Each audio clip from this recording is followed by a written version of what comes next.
Assalamualaikum warahmatullahi wabarakatuh. Waalaikumsalam warahmatullahi wabarakatuh. Alhamdulillahirabbil alamin. Wassalatu wassalamu ala asrofil anbiya'i wal mursalin wa ala alihi wa sahbihi ajmain, amma ba'du. Yang saya hormati Bapak Ustadz Basuki Zulianto selaku pengisi pengajian pada malam hari ini. Bapak Ibu jamaah pengajian yang dirahmati Allah, tak lupa juga teman-teman yang saya sayangi dan saya banggakan. Puji syukur kita haturkan kehadirat Allah Subhanahu wa taala yang telah menyampaikan rahmat, karunia serta hidayahnya sehingga kita bisa berkumpul di malam yang mulia ini tanpa suatu halangan pun. Salawat serta salam semoga tetap tercurah kepada junjungan Nabi Agung Muhammad sallallahu alaihi wasallam yang kita nanti-nantikan syafaatnya di yaumul akhir nanti. Perkenankan berdirinya saya di sini, saya akan membacakan susunan acara yang akan dilaksanakan pada malam hari ini. Acara yang pertama pembukaan, acara yang kedua pembacaan ayat suci Al-Quran, acara yang ketiga pengajian inti, acara yang keempat yaitu lain-lain, dan acara yang kelima yaitu penutup. Marilah kita buka acara pada malam hari ini dengan bacaan basmalah bersama-sama.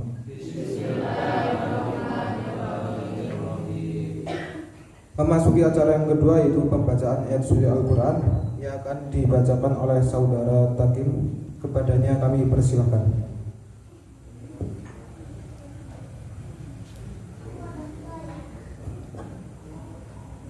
Assalamualaikum warahmatullahi wabarakatuh. A'udzu billahi minasy syaithanir rajim. Bismillahirrahmanirrahim.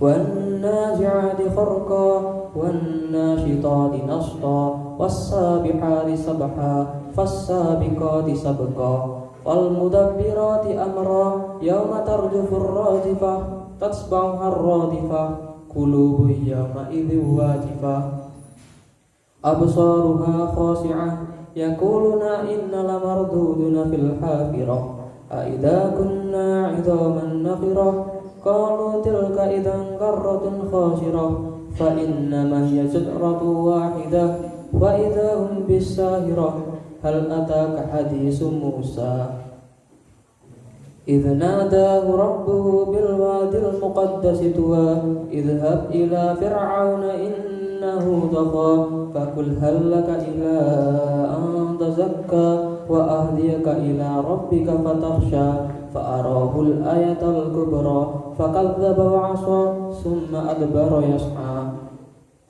fa'asyara fanada faqala ana rabbukumul a'la fa'akhadahu wa hunaka lal akhirati wal ula inna fi dzalika la'ibratan liman yakhsha أأنتم أشد خلقا أم السماء بناها رفع سمكها فسواها وأغطش ليلها وأخرج ضحاها والأرض بعد ذلك دحاها أخرج منها ماءها ومرعاها والجبال أرساها متاعا لكم ولأنعامكم فإذا جاءت الطامة الكبرى يوم يتذكر الإنسان ما سعى وبرزت الجحيم لمن يرى فأما من طغى وأثر الحياة الدنيا فإن الجحيم هي المأوى وأما من خاف مقام ربه ونهى النفس عن الهوى فإن الجنة هي المأوى يسألونك عن الساعة أيان مرساها فيما أنت من ذكراها إلى ربك منتهاها إنما أنت منذر من يخشاها كأنهم يوم يرونها لم يلبثوا إلا عشية أو ضحاها. Wassalamualaikum warahmatullahi wabarakatuh.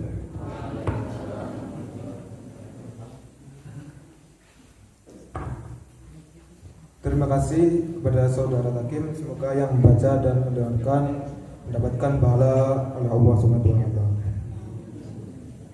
memasuki acara yang ketiga, yaitu pengajian inti yang akan disampaikan oleh Bapak Ustadz Basuki Zulianto. Kepadanya kami persilakan.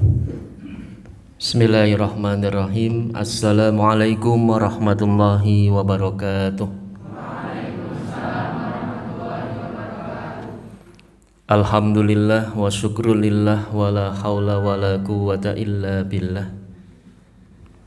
Asyhadu an la ilaha illallah wahdahu la syarikalah wa asyhadu anna Muhammadan abduhu wa rasuluh la nabiyya wa la rasula ba'dah. Allahumma salli ala Muhammad wa ala alihi wa ashabihi wa man tabi'ahu bi ihsanin ila yaumil qiyamah. Qala Allah Ta'ala fil Qur'anil Karim, a'udzu billahi minasy syaithanir rajim. Wa atakum min kulli ma sa'altumuh wa in ta'udu ni'matallahi la tuhsuha. Innal insana ladzalumun kafar. Shadaqallahul azim. Jamaah rahimakumullah, bapak-bapak, ibu-ibu, para rawuh, para lenggah, anak-anak yang solih dan solihah, dan tak lupa juga pimpinan ranting Muhammadiyah, pimpinan ranting Aisyah, dan insya Allah suatu saat nanti ada pimpinan ranting Nasyiatul Aisyah, pimpinan ranting Pemuda Muhammadiyah, dan pimpinan ranting Ikatan Pelajar Muhammadiyah. Yang pertama dan utama, mari kita senantiasa dengan keikhlasan kita menundukkan hati kita, merasakan, menikmati bahwa apapun yang ada pada diri kita merupakan nikmat dari Allah Subhanahu wa Ta'ala. Allah menyampaikan di dalam Al-Quran, ketika kita ingin menghitung-hitung nikmat Allah, maka sungguh tiada kemampuan bagi kita untuk melaksanakannya. Wa in ta'uddu nikmatallahi la tuhsuha. Sungguh kalian kalau mau menghitung-hitung nikmat Allah, maka tiada kemampuan kalian melaksanakannya. Sehingga menjadi satu keniscayaan bagi kita sebagai hamba Allah yang bersyukur, hamba Allah yang tahu diri, untuk mari kita senantiasa mensyukuri nikmatnya. Salawat dan salam semoga senantiasa tercurah pada junjungan kita Nabi Muhammad Sallallahu alaihi wasallam, Nabi yang terakhir, yang tidak ada seorang Nabi pun setelah kenabian beliau. Alhamdulillah, pada malam hari ini kami diberi kesempatan untuk menyampaikan, untuk silaturahim di majelis yang mulia ini. Dan di dalam tema disebutkan nasihat yang terbaik adalah Al-Quran. Di dalam Al-Quran disebutkan, a'udzubillahi minasyaitonirrajim, ya ayyuhan nas qad ja'atkum mau'idhatum mir rabbikum wa shifaa'un lima fis sudur wa hudaw wa rahmatul lil mu'minin. Yang terjemahannya kurang lebih, wahai sekalian manusia, telah datang kepada kalian nasihat dari Tuhan kalian. Mau'idhatum mir rabbikum. Jadi nasihatnya bukan dari siapa-siapa, bukan dari orang pandai, orang pinter, bukan dari kiai, ustadz, bukan pula dari profesor, doktor, rektor, wakil rektor gitu. Bukan. Tapi nasihat itu adalah dari Tuhan kalian, Masya Allah. Mau'idhatum mir rabbikum. Kemudian yang kedua, wa shifa'ul lima fis sudur. Dan Al-Quran adalah merupakan obat bagi penyakit yang ada di dalam hati. Wa huda, dan dia juga merupakan petunjuk. Wa rahmatul lil mu'minin. Dan Al-Quran adalah merupakan rahmat bagi orang-orang yang beriman. Maka jamaah rahimakumullah, mari kita lihat. Rasulullah Sallallahu Alaihi Wasallam menyampaikan, khairukum man ta'allamal Qur'an wa 'allamah. sebaik-baik kalian adalah yang belajar Al-Quran dan mengajarkan. Pertanyaannya, kenapa manusia yang belajar Al-Quran menjadi manusia yang terbaik? Ada yang bisa jawab? Kira-kira saja. Jadi kenapa kita belajar Al-Quran kok menjadi manusia yang terbaik? Kita belajar matematika, kita belajar IPA, kita belajar bahasa Indonesia, bahasa Jawa. Dulu ada yang pernah duduk di kelas 1 sampai kelas 6 SD ya? Ada semuanya ya? Bukunya masih atau tidak kelas 1 SD? Tidak. Kelas 2? Tidak. Kelas 5? Pada kemana bukunya itu? Diwariskan atau dijual? Wallahu a'lam ya. Entah hilang, entah diwariskan sama saudara, entah dijual. Na'udzubillahi min dzalik.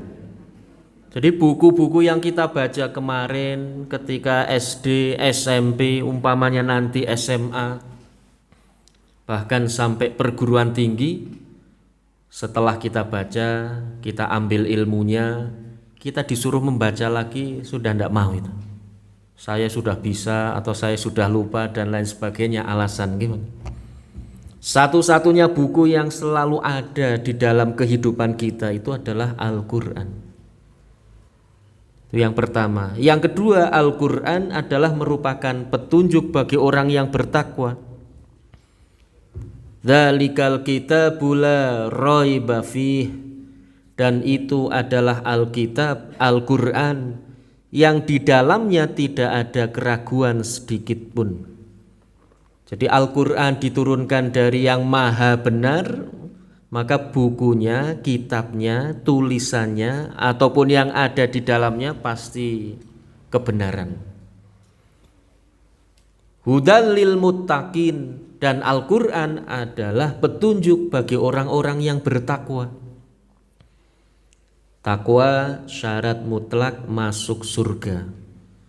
Ada di majelis ini yang tidak mau masuk surga, angkat tangan. Oh, tidak ada ya. Semuanya mau masuk surga? Alhamdulillah. Nah, syarat utama masuk surga takwa.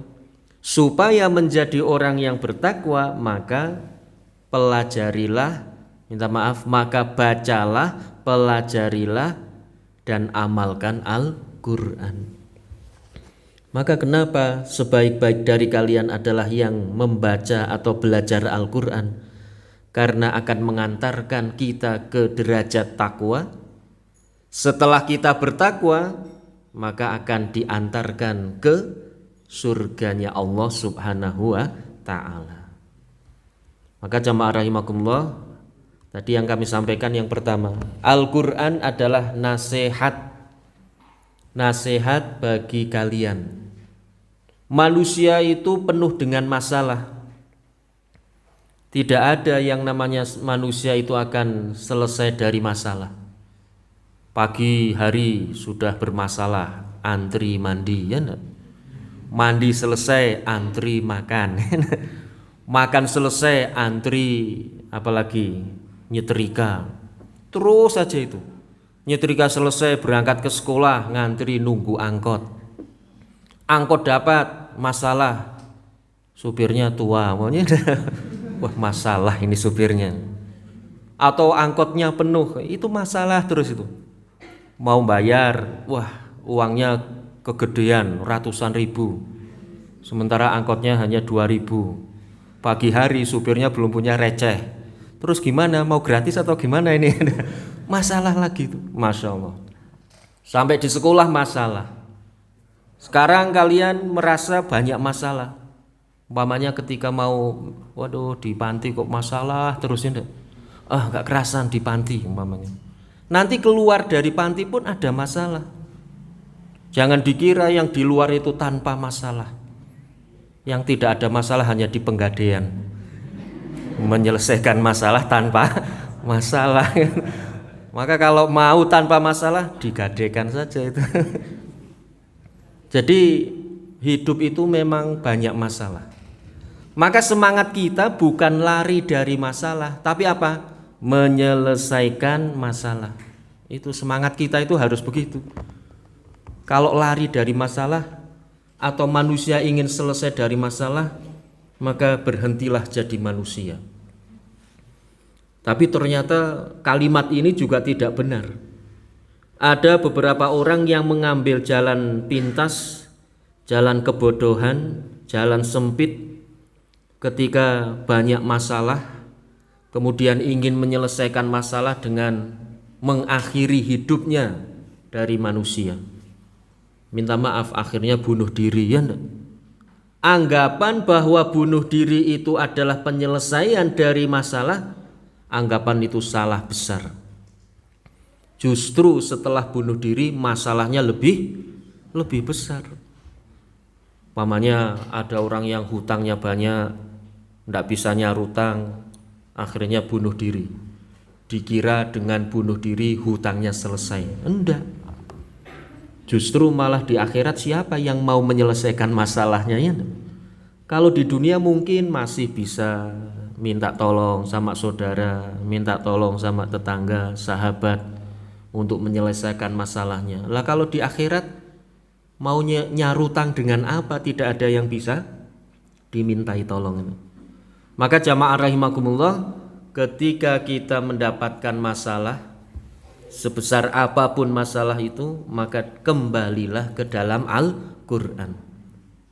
La yukallifullahu nafsan illa wus'aha. Sungguh Allah tidak akan memberikan masalah di luar batas kemampuannya.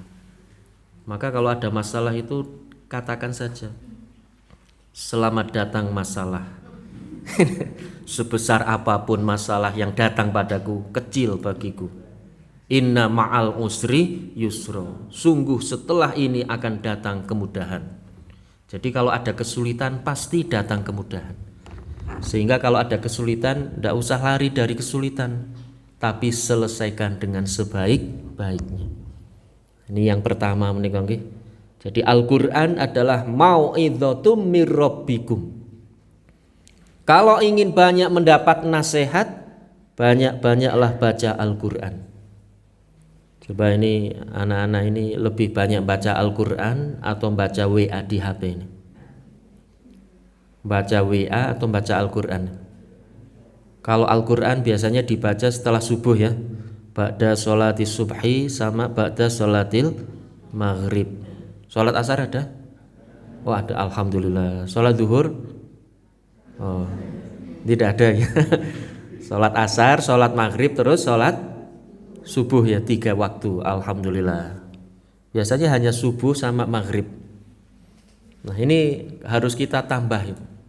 Saya itu kadang-kadang nantang kepada diri saya sendiri. Artinya nantang itu kuat atau tidak diri saya itu, ya. Banyak-banyakan membaca Al-Quran dengan membaca HP ini. Biasanya HP itu kan lebih banyak gitu. Pagi hari tidur yang dilihat, yang dicari HP, ya enggak? Istri enggak dicari itu, yang dicari HP-nya. Wah, istri jatuh bangun sendiri, HP jatuh dicari itu. Wah, nanti habis mandi sambil makan, yang dilihat itu HP. Nanti ketika berangkat sekolah juga itu, ya. Nanti setelah di sekolah, Masya Allah. Dan ternyata yang menyelamatkan kita itu bukan WA atau HP yang kita baca, tetapi yang menyelamatkan kita itu adalah Al-Quran. Iqra'il Quran fa innahu ya'ti yaumal qiyamah syafi'an li ashabi.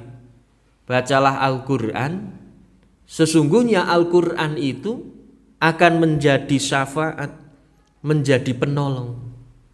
Jadi yang menolong kita itu adalah bacaan-bacaan Al-Quran kita.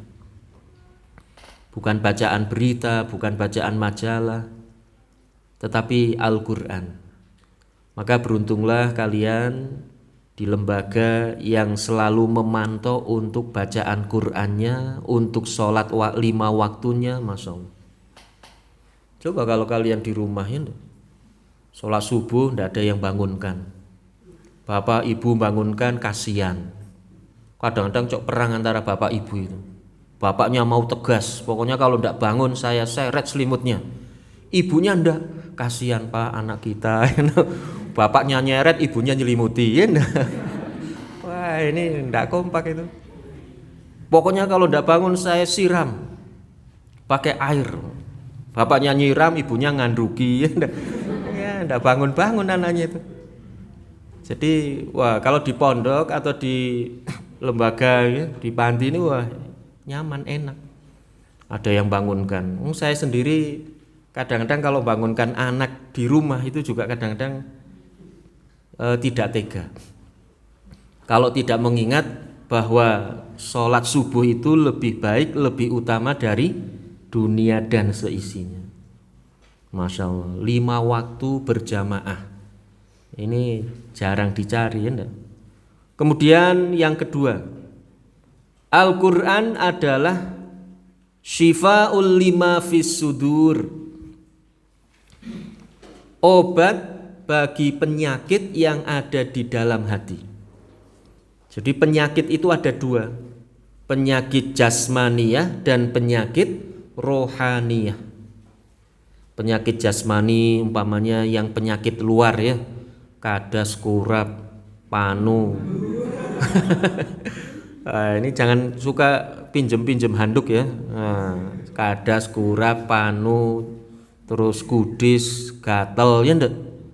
Gudik dan lain sebagainya. Itu penyakit jasmaniyah yang di luar. Sementara penyakit jasmaniyah yang di dalam ada liver, jantung, asam lambung, asam urat, asam amino. Wah itu. Terus ada lagi kemarin COVID-19 atau corona ya enggak? Itu adalah penyakit-penyakit jasmaniyah. Dan penyakit jasmaniyah untuk diri kita itu mudah untuk dilihat. Kita sakit atau tidak itu mudah untuk mendeteksi. Kenapa? Karena Rasulullah sendiri sudah menyampaikan, matsalul mu'minin kamatsalil jasadil wahid. Ibarat orang yang beriman itu seperti satu tubuh. Idastaka minhum udwun, ketika salah satu anggota tubuh itu sakit, tada'asa irul jasad bisyahri wal huma, maka sekujur tubuh akan merasakan dengan tidak bisa tidur dan demam. Jadi kalau kita sakit, umpamanipun susuben saja ya enggak, tiba-tiba susuben tahu ya, kemasukan duri ke dalam tubuh kita, itu kita akan merasakan demam, panas, menggigil, minta maaf naudzubillah umpamanya sampai kemasukan virus tetanus ya, wah itu berbahaya. Jadi kalau tubuh kita sakit, sekujur tubuh itu akan merasakan tidak bisa tidur dan demam. Beberapa saat yang lalu saya merasakan itu ya, bulan Juli Agustus. Saya sempat positif corona. Saya lihat ibu-ibu ndak ada yang jenguk saya ya Bu ya. Bu Warisa mboten besok kula teng PKU niki. Ndak boleh. Padahal 7 hari 7 malam di sana itu. Masya Allah. Ndak bisa tidur, ndak bisa bernafas masih bisa. Tapi sesek. Iya tuh. Ya Allah. Saya itu sudah ditawar sama malaikat ya. Hanya saya masih matok harga tinggi, malaikat nawarnya rendah banget. Akhirnya ndak jadi kan. Wali piro 1.000, wah 20.000 wae lah. Wah ndak jadi akhirnya, nawarnya terlalu rendah. Makanya ketika minta maaf takziah ke tempat almarhum Bapak Sotik Al-Fajar menikah, saya ketemu dengan Bapak Mukhtaruddin Abbas. Walah Yul, ora sido mati dhek katene. Alhamdulillah Pak Abbas sios, tapi sanes sakniki ngoten nggih. Wallahu alam kapan-kapanipun niku sios, tapi mboten sakniki niku. Masya Allah. Itu yang namanya penyakit jasmani.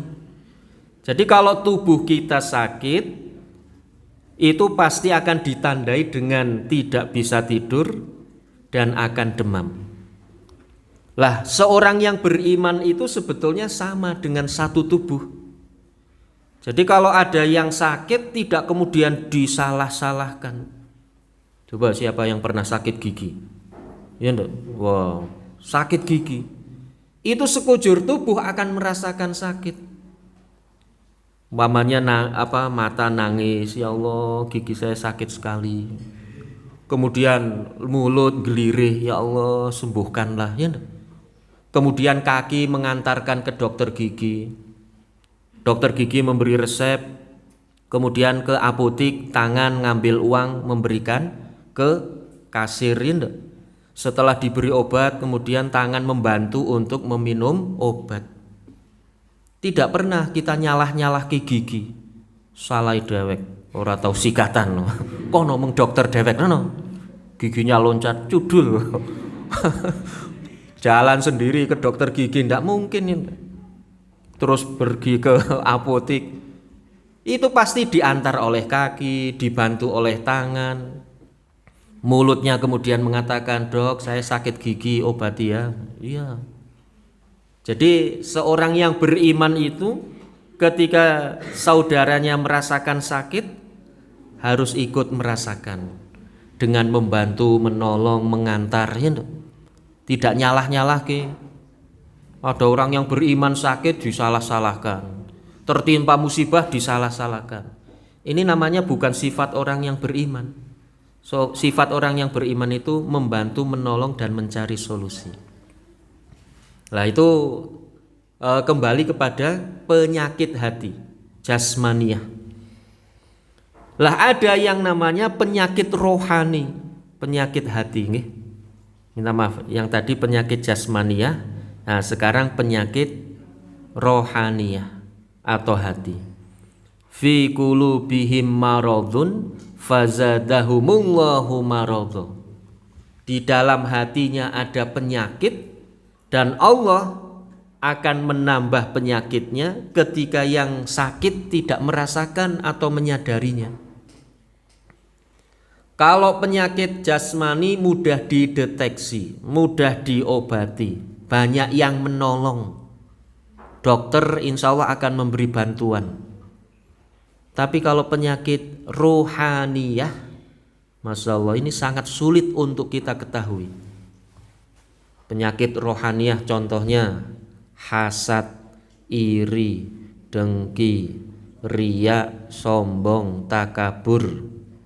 Apalagi merasa dirinya hebat umpamanya ya.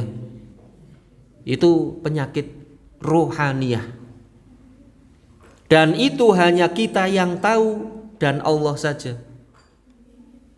Umpamanya iri, dengki. Wah, ini berbahaya. Iri dengki itu sama dengan memakan saudaranya, bangkai saudaranya sendiri ya. Iri dengki. Berhati-hati. Yang lebih berbahaya lagi apa itu?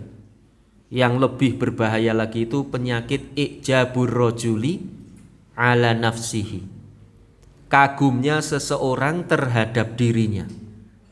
Ini penyakit ini sangat berbahaya. Adik-adik, anak-anak, kalau digoda oleh setan untuk meninggalkan sholat, insya Allah setan kalah, ya enggak? Artinya kita semuanya masih tetap mengerjakan sholat. Meskipun setan menghembus-hembuskan, tinggalkan sholat, jangan laksanakan sholat. Tapi kita tetap melawan mereka dengan cara melaksanakan sholat. Di antara kita kalau digoda dengan kekhusyuan di dalam sholat, insya Allah setan juga kalah. Wah, ini sholatnya khusyuk ya enggak? Tapi jangan kemudian terlena. Ada satu jurus pamungkas yang dimiliki oleh setan. Apa itu?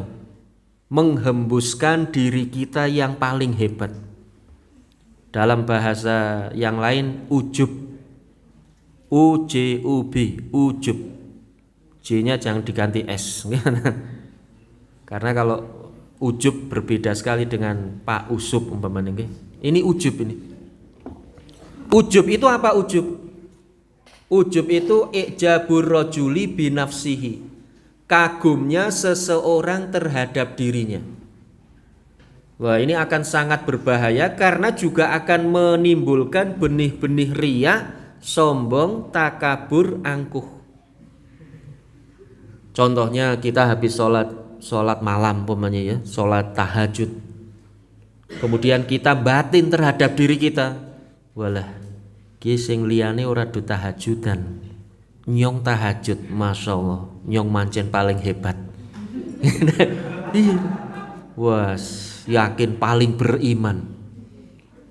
Liyane ora puasa, wah, nyong puasa Senin Kemis, masya Allah, nyong mancen paling bertakwa. Walah, ya enggak? Itu hanya di batin, jangan dikatakan. Batin saja itu. Walah kae nek sembahyang Senin Kemis.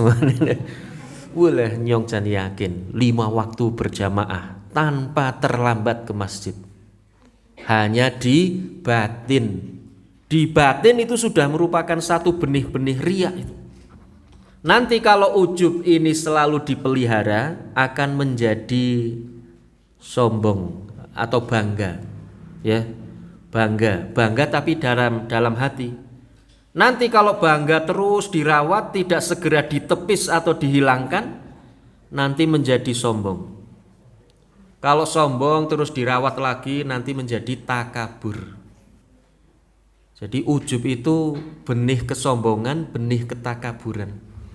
Maka kita harus berhati-hati. Lah apa yang harus kita lakukan ketika memang benar-benar kita rajin ibadah?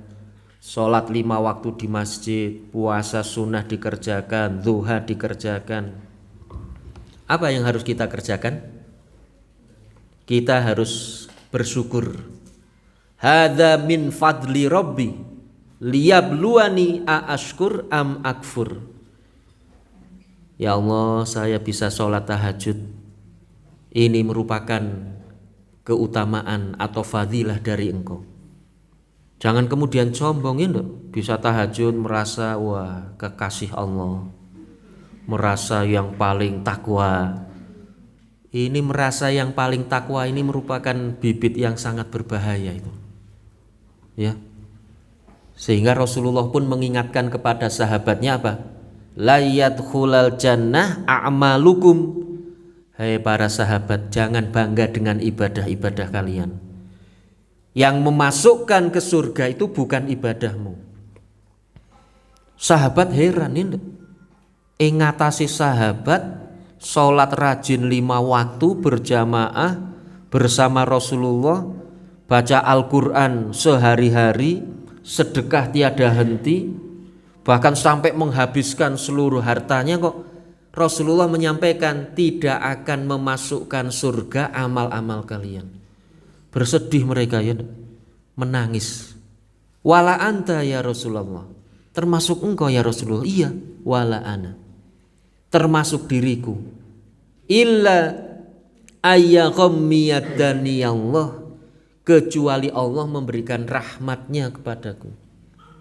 Jadi yang memasukkan surga kita atau yang menjadikan kita masuk surga itu yang pertama, bukan berarti kita menghilangkan amal ibadah, tidak. Yang pertama amal ibadah kita, yang kedua kita tetap harus tawadhu memohon rahmat dari Allah Subhanahu wa taala. Maka ini kalimat ini pernah diselewengkan oleh beberapa orang ya. Diselewengkan, disalah tafsirkan bahwa Rasulullah tidak dapat jaminan masuk surga. Ini konteksnya sedang bukan seperti itu. Konteksnya itu artinya bahwa kita beribadah harus semaksimal mungkin, kemudian kita tetap tawadhu memohon mengharapkan rahmat dari Allah Subhanahu wa taala. Bukan sombong dengan ibadah kita. Karena semakin hebat ibadahnya, maka akan semakin tawadhu kehidupannya. Itu sudah merupakan satu rumus yang baku itu ya. Jamaah rahimakumullah. Jadi yang pertama itu ujub. Ujub, riya, sombong itu merupakan penyakit hati atau penyakit rohaniyah. Lah bagaimana kita mengobatinya? Kembali ke dalam Al-Qur'an. Seperti yang disampaikan oleh Allah Subhanahu wa taala, wa syifaa'ul lima fis sudur. Dan dia Al-Qur'an adalah merupakan syifa, obat bagi penyakit yang ada di dalam hati. Kita kembali jasmani dan rohani. Penyakit jasmani ketika yang bersangkutan umpamanya suatu saat tidak kuat, kemudian qadarullah meninggal dunia, maka penyakitnya akan sirna. Penyakitnya akan hilang. Tidak ikut dibawa mati, ya enggak? Umpamanya seorang terjangkit virus, minta maaf, corona. Akhirnya tidak kuat dan meninggal dunia. Nah, coronanya itu akan mati. Virusnya itu akan mati. Setelah beberapa jam itu akan hilang. Tidak kemudian sampai ke kubur masih ada virusnya, enggak. Itu penyakit jasmani. Atau gagal ginjal, umpamanya meninggal. Itu nanti selesai juga. Gagal ginjalnya itu juga tidak akan ikut-ikutan ke kuburan ini. Tapi penyakit jasmania, minta maaf, penyakit rohania itu akan terus dibawa mati sampai yaumul hisab. Kita punya penyakit riya, ya, riya dalam ibadah, riya dalam berjuang, riya dalam segala kehidupan kita. Contoh kata umpamanya seorang pejuang di jalan Allah. Dia berperang mengangkat senjata. Maka ketika di hadapan Allah yaumul hisab, dia ditanya, nikmat apa yang kau dapatkan dari perjuangan itu? Dia menjawab, ya Allah, aku mengangkat senjata karena Engkau. Aku mengangkat senjata karena li'i'la'i kalimatillah. Dibantah oleh Allah. Tidak. Kamu berjuang karena kamu ingin disebut sebagai pemberani. Kamu berjuang karena ingin disebut sebagai pahlawan. Maka kamu tidak dapat dariku. Kenapa? Karena kamu sudah dapat sebutan itu seperti apa yang kau mau. Jadi jamaah rahimakumullah, riya itu akan dibawa sampai nanti hari hisab, yaumul hisab. Tapi kalau kadas, kurap, panu, terus apa lagi? Enggak, tidak. Tenang saja itu. Jadi tidak usah khawatir dengan penyakit jasmani. Yang kita khawatirkan justru malah penyakit rohani. Tapi kebanyakan manusia justru malah takut dengan penyakit jasmani. Ini yang para wanita terhinggapi jerawat saja sudah paniknya bukan main. Oh, jerawat. Cari biore ya. Cari sampai salah ngomong. Cari biore anti akne. Wah. Itu dibila di anu yes. Itu baru jerawat itu. Kita tidak pernah khawatir dengan hati kita, ya enggak? Kadang-kadang kita iri, kadang-kadang kita hasad, kadang-kadang kita ghibah, ya enggak? Masya Allah. Ini harus kita hati-hati. Orang yang datang ke pengajian, ya, hati-hati kalau ditanya oleh orang yang di jalan. Mbak, badhe tak pundi? Badhe ngaos. Masya Allah, solihah temen. Wah, hati-hati. Kalau kemudian hati kita menjadi senang, ya Allah, aku disebut solihah. Ngaca lagi ya, tenan solihah ora sih ya.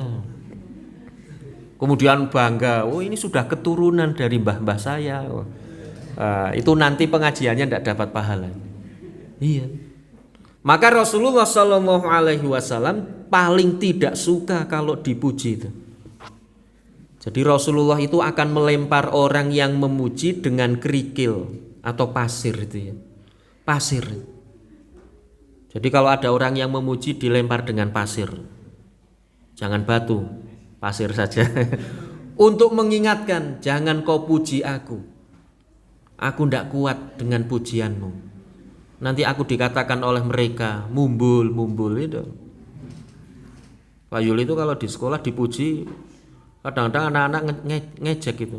Wah, Pak Yuli mumbul tembus. Iya, jebol itu ternetnya itu. Jadi janganlah kita senang untuk dipuji. Terus bagaimana kalau kita umpamanya suatu saat dipuji? Maka kita berdoa saja. Allahumma la tu'adzibni bima yakulun. Ya Allah, jangan engkau azab diriku dengan apa yang mereka katakan. Artinya jangan kau jadikan aku diazab gara-gara mereka mengatakan kebaikan kepadaku dan aku menjadi sombong. Jadi kalau mereka memujiku kemudian saya menjadi sombong, saya akan diazab oleh Allah. Wasturni ma la ya'lamun, dan ya Allah tutupilah dari apa yang mereka tidak ketahui. Mungkin kalau sedang ngaji Pak Yuli kan jaga image ya enggak? Mau batuk saja itu. Wah kalau di rumah wah itu, orang genah-genah ya. Wah itu kan enggak tahu kan kalian. Anak-anak kan enggak tahu. Di rumah kalau wain tahu tempe. Kalau di sini alhamdulillah. Wah. Iya enggak? Siapa tahu itu kan. Maka belum tentu yang kelihatan istimewa di hadapan kita, di belakang kita wallahu a'lam. Dan pasti seseorang itu pasti punya salah dan punya aib serta punya dosa itu. Itu sudah pasti itu. Siapapun orangnya tidak mungkin dia adalah manusia yang sempurna kecuali Nabi kita Muhammad sallallahu alaihi wasallam. Jadi beliau terjaga dari aib, terjaga dari dosa dan salah. Akan diingatkan dan dijaga oleh Allah. Lah kita manusia biasa pasti punya salah. Barangkali kalau di rumah kalau sedang ngaji, wah jaga image. Di rumah ngelinduran ya enggak? Wallahu a'lam itu. Coba nanti tanya saja sama istri saya, Pak Yuli kalau di rumah gimana sih? Wow, orang genah-genah. Wallahu a'lam ya enggak? Maka kemudian doanya apa? Wasturni ma la ya'lamun. Dan ya Allah tutupilah aibku dari yang tidak diketahui. Ini bukan berarti kemudian menutupi aib dan dosa, tidak. Tapi orang manusia siapapun pasti punya aib dan dosa. Hanya saja jangan sampai menjatuhkan harkat dan martabatnya. Semuanya pasti punya salah, punya dosa itu. Nah, jamaah rahimakumullah itu ya. Jadi kalau dipuji itu hati-hati. Kan ada status yang mengatakan ya, pahala hapus karena status.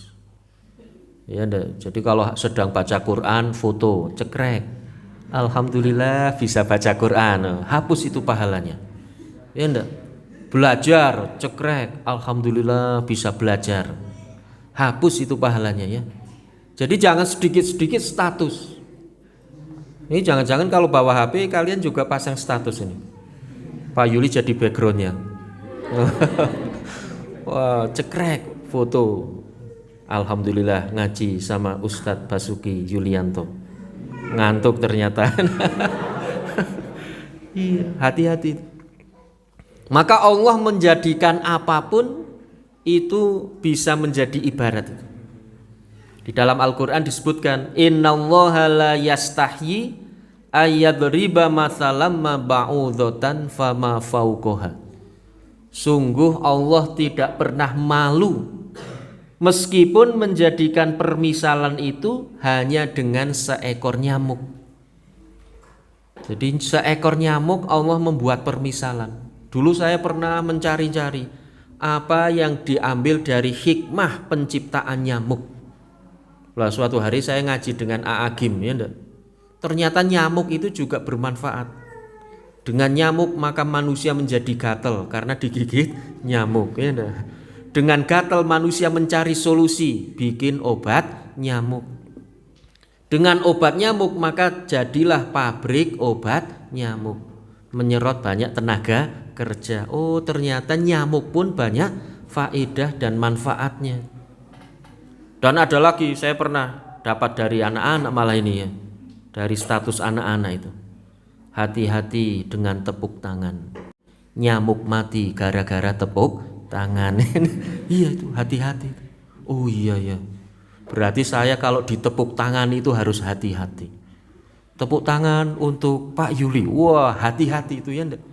Biasanya kan malah seneng. Wah, dapat tepuk tangan. Ini, wah saya harus ngelus dada tuh. Ya Allah, jangan ya Allah. Iya. Jadi tepuk tangan bisa mematikan nyamuk dan tepuk tangan juga bisa menghilangkan pahala itu. Maka hati-hati dengan tepuk tangan itu. Ditepuk tangan ini malah wah kisbay, wah ya jangan itu berarti pahalanya akan hilang, hapus. Maka jamaah rahimakumullah, seperti semangat rumah masakan Padang itu ya. Kalau Anda puas sampaikan ke teman, kalau Anda kurang puas sampaikan ke kami. Pernah makan di masakan Padang belum ini? Pernah ya? Wah, ketika mau keluar dari pintunya kan ada tulisan itu. Kalau Anda puas sampaikan ke teman. Wah, yakin mangan nang kana jan polinake. Seguane wakeh, tanduk ora, nasine ora dihitung ini. Nasinya dihitung enggak? Enggak dihitung. Masa mau makan ngitung nasi dulu satu. Kelamaan ya enggak? Wah, temannya sudah pulang ini masih ngitung nasi berapa butir. Iya, nasinya enggak dihitung. Tanduk berapa saja wes. Wah, pokoknya enggak rugi makan di sana. Nasinya banyak, kemudian lauknya besar-besar, dagingnya masyaallah. Wis pokoknya enak. Sampaikan ke teman, ya enggak? Sementara kalau Anda kurang puas sampaikan ke kami. Wah, wow masakane kasinen jah. Niki pengen dados nganten apa? Oh, kasinen nggih mboten. Oh nggih, nginjang kula tambahi gulanya. Niku napa daginge irisane ciliken ngono. Kados tiyang ajeng mantu mawon cilik temen. Disampaikan ke siapa? Ke yang bersangkutan supaya apa? Supaya diperbaiki. Tapi kebanyakan kita, minta maaf naudzubillah, kadang-kadang sebaliknya, ya enggak? Sebaliknya, artinya kalau mendapatkan keburukan orang lain, disiarkan kemana-mana. Kalau mendapatkan keburukan orang lain, wah ini menjadi berita yang viral. Ya enggak? Kalau mendapatkan aib orang lain, kita sampaikan ke saudara, jangan. Jadi jangan seperti itu malah akan menjadikan dosa bagi kita. Ghibah, ya enggak? Kalau mendapatkan aib kepada di orang lain, sampaikan saja. Kepada umpamanya Pak Yuli, ya enggak? Sampaikan saja. Pak Yuli nek ngaos ampun kedangon. Tepat waktu umpamane ngoten. Niki pun jam 09.00. Mungkin ajeng sinau jam 09.00 tepat waktu. Amargi napa nek ngaji niku mulaine tepat, selesainya tepat niku insyaallah menggembirakan. Ngalor ngidul ngitan ngulon. Nah, sampaikan ke Pak Yuli ya. Jangan sampaikan ke yang lain. Kalau sampaikan ke yang lain, wah, kowe Pak Yuli nek ngaji jan pol suwene ngalor ngidul ngitan ngulon ora genah wae. Lah itu nanti Pak Yuli merasa pengajiannya tepat waktu terus. Padahal mau lor 1/4 jam umpamanya. Merasa tepat karena tidak ada yang menyampaikan. Nah itu contohnya ya. Jadi untuk perbaikan. Dan yang diberi nasihat atau yang diberitahu tentang kekurangannya harus berterima kasih sesungguhnya itu. Jadi contohnya tadi saya disampaikan kalau ngaji itu tepat waktu harus terima kasih. Terima kasih untuk ke depan insya Allah saya akan tepat waktu. Bahkan mungkin kurang juga nggak apa-apa. Gitu. Iya. Jangan kemudian saya malah tersinggung. Kadang-kadang orang disampaikan kekurangannya kan malah tersinggung ya. Kalau diberitahu kekurangannya, wah jenengan kaya api-api ngoco dhisik gitoke. Itu kadang-kadang begitu. jenengan padha bae kok malah luwih parah timbang aku kok. Nasehat-nasehati barang. Nah, maka kalau diberi nasihat itu harus terima kasih. Contohnya ya, orang yang kurang terima kasih itu juga banyak gitu. Umpamanya ini ya, adik-adik naik sepeda motor, belum punya SIM, ndak bawa STNK, ndak pakai helm lagi ya. Wah, terus ke timur sana, dilalah di depan Adina sana ada operasi polisi. Wah, terus dicegat sama Pak polisi itu, stop, mana surat-suratnya kok tidak pakai helm juga. Itu pasti kita akan marah sama beliau-beliau ya enggak? Padahal yang salah siapa? Yang salah kita. Walah ini polisi ini jangan paling helm we. Dene kayak Pak Kaji ora nggo helm selamat gitu. Kadang-kadang begitu itu, nyalah-nyalahkan yang nasihati itu. Nah, sebetulnya ini tidak boleh itu ya. Nah, kembali kepada wasyifaul lima fis sudur. Jadi Al-Qur'an itu akan memberikan obat bagi yang ada di dalam hati kita. Yang pertama tadi apa? Hudal senes petunjuk. Mau'idhatum mir rabbikum. Nasihat dari Tuhanmu. Kemudian yang kedua adalah obat penyakit yang ada di dalam hati. Dan yang ketiga, wahuda. Dan Al-Qur'an itu merupakan huda, petunjuk. Petunjuk bagi orang-orang yang beriman. Jadi yang namanya petunjuk itu adalah sesuatu yang menunjukkan minadz-dzulumati ilan nur, dari kegelapan menuju terang benderang. Setiap hari kita membaca di dalam sholat kita, ihdinas siratal mustaqim, tunjukkanlah kepada kami jalan yang lurus. Siratal ladzina an'amta alaihim, yaitu jalan orang-orang yang telah Engkau beri nikmat. Jadi kita meminta kepada Allah untuk diberi jalan yang lurus, karena jalan yang lurus itu adalah jalan orang-orang yang telah Allah beri nikmat. Siapa orang-orang yang telah Allah beri nikmat? Minan nabiyyin, para nabi, wasiddiqin, para orang-orang siddiq, orang-orang benar, jujur, wasyuhada, dan para orang-orang yang syahid, wassolihin, dan orang-orang yang solih.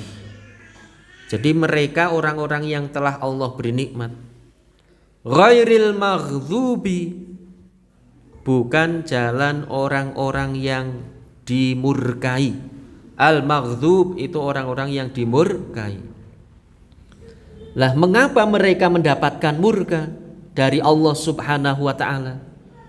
Karena mereka berilmu, mereka banyak ilmu pengetahuannya, tetapi mereka tidak mengamalkan.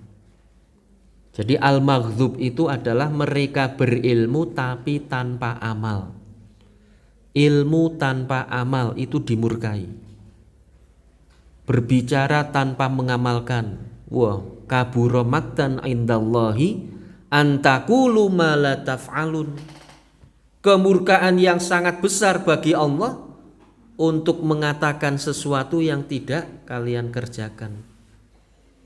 Nah, ini kemurkaan al-maghdub. Maka ketika kita mendapatkan ilmu, ketika kita mempelajari ilmu, maka kemudian kita amalkan. Sehingga biasanya setelah selesai pengajian itu kan para dai, para ustadz itu kan menutup dengan billahi taufik wal hidayah. Billahi taufik, hanya dari Allah lah taufik dan hidayah. Lah apa bedanya antara taufik dan hidayah? Hidayah itu bisa didapat dari belajar, dari ilmu, dari buku yang autodidak, membaca Al-Quran, membaca Al-Hadis, itu insya Allah kita akan mendapatkan hidayah. Lah kapan kita mendapatkan taufik? Ketika kita mengamalkan. Berarti kita sedang mendapatkan taufik. Minta maaf pada saat ini kita sedang menuntut ilmu, ya enggak? Pada saat ngaji di kelas, kuliah, di ruang kuliah, itu kita sedang mendapatkan ilmu. Lah kapan kita mendapatkan taufik? Ketika kita mengamalkan ilmu kita. Contoh kata, sholat berjamaah lebih tinggi derajatnya 27 atau 25 derajat. Itu ilmu yang kita dapatkan. Bisa juga dikatakan hidayah dari hadis, karena kita belajar tentang hadisnya. Lah kapan kita mendapatkan taufik? Ketika datang waktu sholat, hayya 'alas sholah, hayya 'alal falah, maka kemudian kita mengamalkannya. Atau kita mengerjakan sholat berjamaah, berarti kita sedang mendapatkan taufik. Ghairil maghdubi alaihim waladhdallin. Dzallin itu artinya orang-orang yang tersesat. Lah siapa mereka orang-orang yang tersesat? Mereka adalah beramal tanpa ilmu. Kalau al-maghdub berilmu tanpa amal, kalau ad-dzallin orang-orang yang tersesat adalah mereka-mereka beramal, mengerjakan sesuatu, melaksanakan sesuatu tapi tanpa ilmu. Nah, maka kita berlindung dari dua-duanya ya. Berlindung dari ilmu tanpa amal dan berlindung dari amal tanpa ilmu. Kemudian yang selanjutnya, Al-Quran juga merupakan rahmat dari Allah subhanahu wa ta'ala. Wa hudaw wa rahmatul lil mu'minin. Dan dia adalah merupakan petunjuk dan rahmat bagi orang-orang yang beriman. Masya Allah, rahmat. Kaitannya itu dengan Al-Quran surat Toha itu ya. Dalam Al-Quran disebutkan Toha. Ini surat ketika turun, ketika masuknya siapa? Umar bin Khattab. Umar bin Khattab suatu hari diceritakan itu. Diceritakan suatu hari mencari Nabi Muhammad sallallahu alaihi wasallam. Lah kemudian berjumpa dengan sahabatnya. Berjumpa di jalan dengan sahabatnya. Maka kemudian sahabatnya mengatakan, wahai Umar, hendak kemanakah engkau pergi pagi-pagi menghunus pedang? Apa jawab Umar ketika itu? Saya mencari Nabi Muhammad. Kenapa kau mencari Muhammad? Karena Muhammad telah memecah belah umat. Dia telah menghina Tuhan-Tuhan kita. Dia harus dibunuh, harus dipenggal lehernya. Itu kata Umar. Nah, maka kemudian apa? Kata sahabat Umar kini kemudian mengatakan, kamu ndak usah nyari Nabi Muhammad. Sudah pergi saja kamu ke rumah adikmu. Kemudian Umar waktu itu nurut dengan apa kata sahabatnya. Umar kemudian apa? Pergi ke rumah adiknya. Kemudian ternyata mendengar bacaan dari adiknya, yaitu bacaan surat Toha. Lah ketika mendapatkan atau mendengar bacaan itu, Umar merebut bacaan dari adiknya itu. Setelah merebut kemudian dibaca, dilihat, Umar menyimpulkan, ini bukan tulisan Muhammad. Ini bukan ciptaan Muhammad. Ini adalah ciptaan bukan Nabi Muhammad tapi lebih dari Nabi Muhammad. Maka kemudian Umar mengatakan, bawalah saya ke Muhammad. Sesampainya di sana banyak sekali sahabat itu ya. Singkat kata, singkat cerita, Umar bin Khattab kemudian menyatakan diri masuk ke dalam agama Islam. Setelah masuk dalam agama Islam berubah 360 derajat. Begitu, singkat cerita lagi, begitu Nabi Muhammad di akhir kehidupannya beliau wafat, kemudian Umar diberitahu oleh seorang sahabat. Ketika Umar diberitahu oleh sahabat bahwa Nabi Muhammad telah wafat, apa yang terjadi?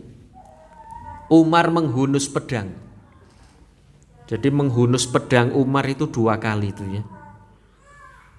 Berkaitan dengan Nabi Muhammad. Yang pertama menghunus pedang akan membunuh Nabi Muhammad. Yang kedua menghunus pedang tidak rela Nabi Muhammad wafat. Setelah mendapatkan hidayah itu ya. Jadi setelah mendapatkan hidayah, Umar tidak rela Nabi Muhammad SAW itu wafat. Dia menghunus pedang akan memenggal orang yang memberitahu itu. Jangan macam-macam kamu ya, aku penggal lehermu kalau kamu mengatakan Muhammad telah tiada. Begitu. Itu setelah mendapatkan hidayah. Jamaah rahimakumullah. Kemudian Abu Bakar kan menasehati Umar ya. Barang siapa yang menyembah Muhammad, maka sungguh Muhammad telah tiada.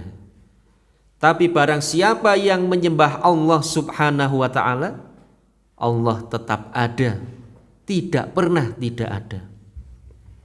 Kalian menyembah siapa? Allah atau Muhammad? Allah Subhanahu wa ta'ala. Maka jangan berpaling dari agama Muhammad.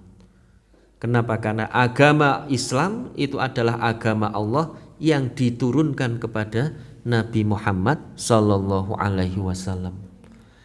Jamaah rahimakumullah, itu yang bisa kami sampaikan pada malam hari ini tentang Al-Qur'an. Al-Qur'an mau'idhatum mir rabbikum wa syifaa'ul lima fis sudur wa hudaw wa rahmatul lil mu'minin. Nasihat dari Tuhan kalian dan obat bagi penyakit hati, petunjuk, serta yang keempat adalah rahmat dari Allah Subhanahu wa ta'ala untuk orang-orang yang beriman. Maka kalau kita ingin mendapatkan 4-empatnya, mari kita kembali ke dalam Al-Quran dengan sebanyak-banyaknya. Kurang lebihnya mohon maaf. Bila ada kebenaran kami hanya menyampaikan.